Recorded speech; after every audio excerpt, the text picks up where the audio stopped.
The rise and fall of history's titans among the pages of history. Four great conquerors stand tall: Alexander the Great, Julius Caesar, Genghis Khan, and Napoleon Bonaparte. Each came from a different era, followed a unique path, but shared one thing in common: a relentless ambition to achieve limitless power and leave an eternal legacy. Yet, that same ambition became their downfall. Alexander the Great, the king who thought he was a god. Alexander burned with a desire to conquer the world.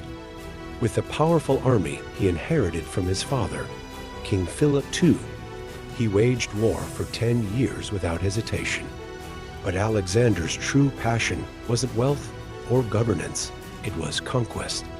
Even after his most challenging victory against Porus in India, Alexander refused to stop until his own soldiers rebelled and demanded to return home.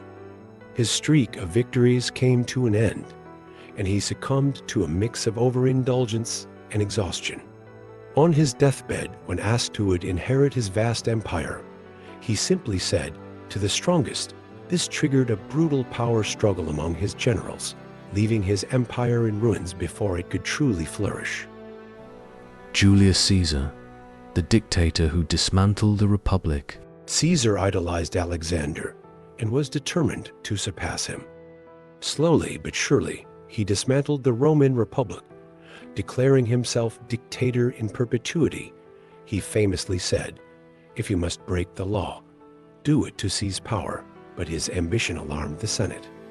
On March 15th, 44 BC, Caesar was assassinated by 60 senators, receiving 23 stab wounds.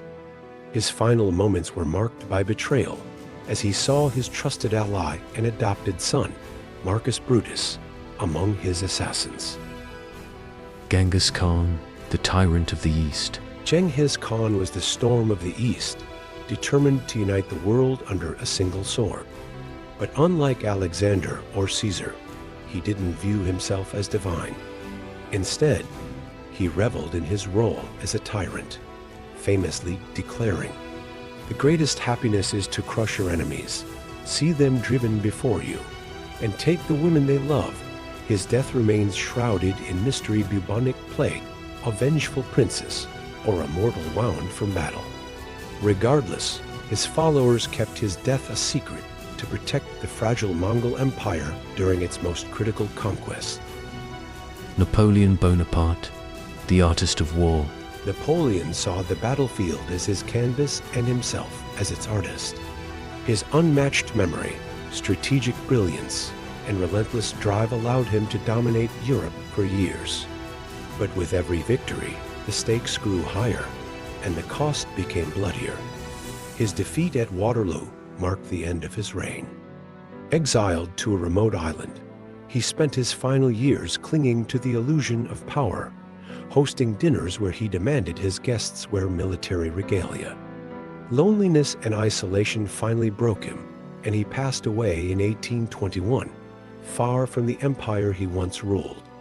The same ambition, different ends. Despite their differences, all four conquerors met the same fate. They were crushed by the weight of their insatiable ambition. Each changed the world, but they all died yearning for more.